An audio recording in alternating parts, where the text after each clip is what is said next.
dengar-dengar pendapat Bapak gitu. Boleh, nggak ada masalah. Masyarakat kita selain yang tadi Bapak bicarakan, yang kita bisa buat gitu loh, untuk Indonesia.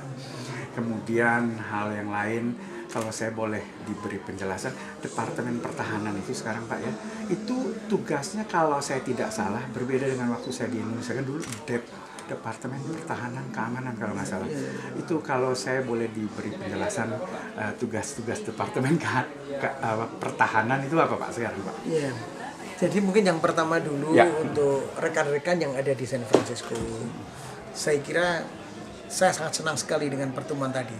Ya. Saya barangkali ingin menghimbau kepada Konsulat Jenderal San Francisco kalau bisa diadakan tiap tahun begitu. Nah, kami akan dukung itu nanti. Nanti berbicara dengan Pak Menteri Luar Negeri, karena saya kira manfaatnya banyak. Karena dengan adanya silaturahmi seperti ini ya, itu hubungan antara masyarakat San Francisco terutama yang merayakan Natal gitu, dengan Indonesia bisa lebih dekat lagi. Dari tadi yang saya tangkap memang banyak hal-hal yang tidak banyak diketahui perkembangan Indonesia pada terkini saat kini ya. Memang ada beberapa yang mengikuti, ada beberapa yang tidak. Saya kira dengan adanya forum seperti ini mungkin bisa terjembatani komunikasi dengan antara Indonesia dengan masyarakat Indonesia yang tinggal di San Francisco, terutama yang sudah lama tinggal di sini. Saya banyak bicara dengan mereka dengan 30 tahun, 25 tahun. They lost the contact gitu. Saya kira bagus sekali. Dan memang kita harapkan mereka bisa menjadi, tadi saya katakan, ambasador Indonesia. Karena tugas Bu Trini, tugas Pak Oto, tugas teman-teman di sini kan tidak bisa menjangkau semuanya. Mereka punya keterbatasan begitu.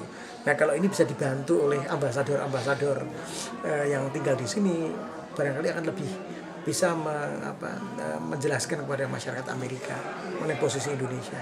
Karena kita belajar dari beberapa waktu yang lalu ya, even di Washington ya, banyak petinggi-petinggi Amerika yang tidak mengenal Indonesia.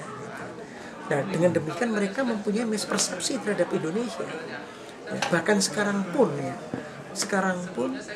banyak di antara mereka yang tidak tahu mengenai perkembangan terkini Indonesia.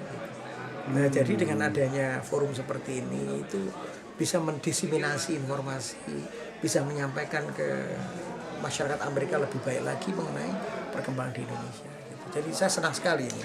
Dan saya sangat berhasil mereka tidak ada barier, menyanyi santai, mengungkapkan ungkapan Natal mereka itu baik, positif sekali.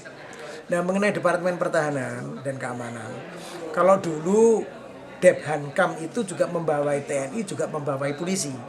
Sekarang sudah tidak. Sekarang Debhan itu yang membawai Departemen Pertahanan itu hanya dengan TNI, dan departemen ini adalah departemen pemerintah yang karakternya sekarang ini departemen sipil. Makanya menterinya adalah sipil, seperti di Amerika.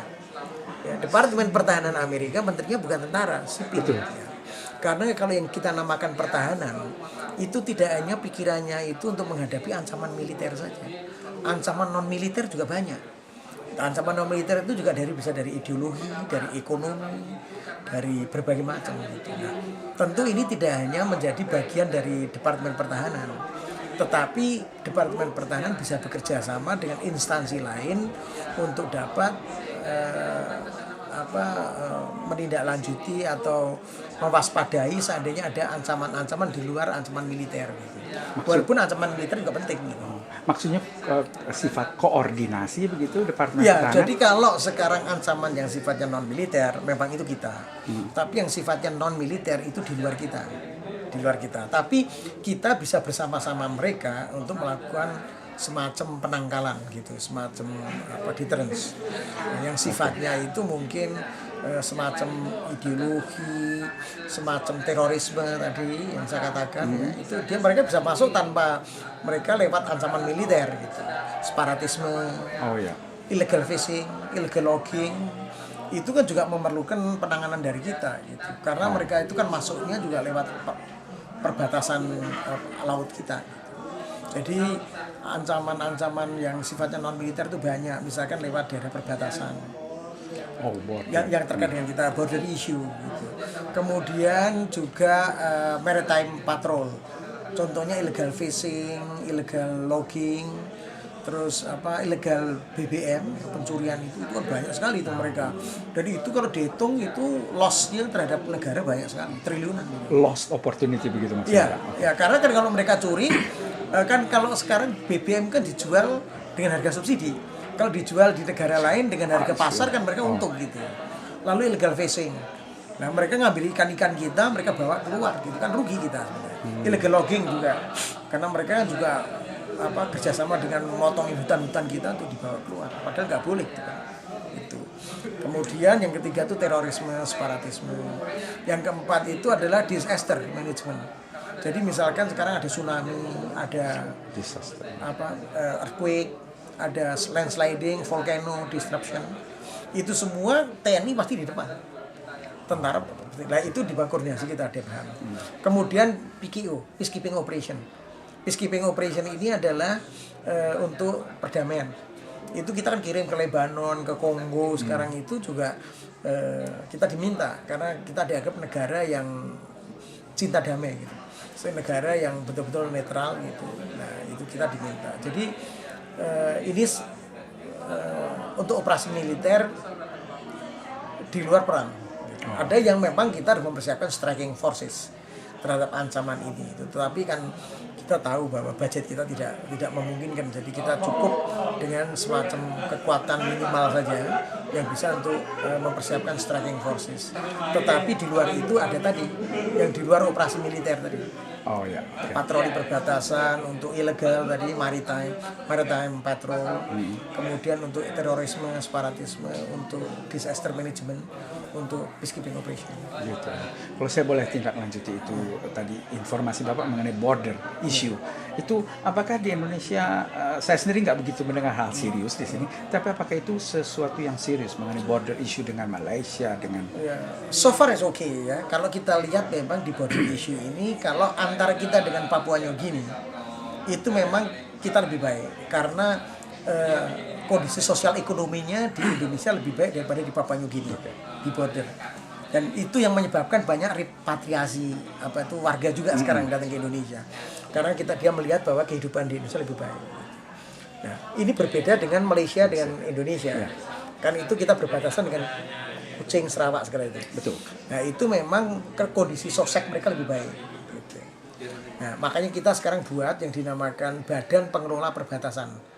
Ya, kita khusus ada special body yang mengurusi daerah perbatasan, yang salah satu tugasnya meningkatkan kondisi sosial ekonomi di daerah perbatasan, sehingga ada balance antara di sebelah sana dan di sebelah kita. Gitu. Itu isunya. Jadi sekarang so far tidak ada masalah yang krusial, hanya satu yang krusial yaitu di Ambalat. Iya, Di Ambalat itu saja, dan itu masih sekarang ditangani ya, bersama-sama instansi Deplu di depan, Departemen Luar Negeri kita mendukung untuk border issue di Ambalat ini gimana cara penyelesaian yang terbaik. Oh, jadi sedang masih dalam tahap negosiasi begitulah. Ya. Oh, baik. Saya ingin juga menanyakan, saya sangat berminat dengan yang namanya hidden economy karena kita belajar di buku ekonomi di mana saja tidak ada itu.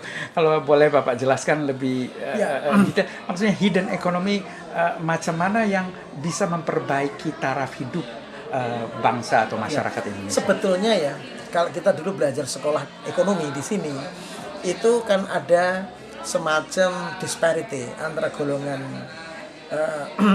kelas tinggi, kelas menengah sama kelas bawah. Betul. Di negara berkembang seperti Indonesia, gap di kelas menengah ini yang harus kita perbaiki.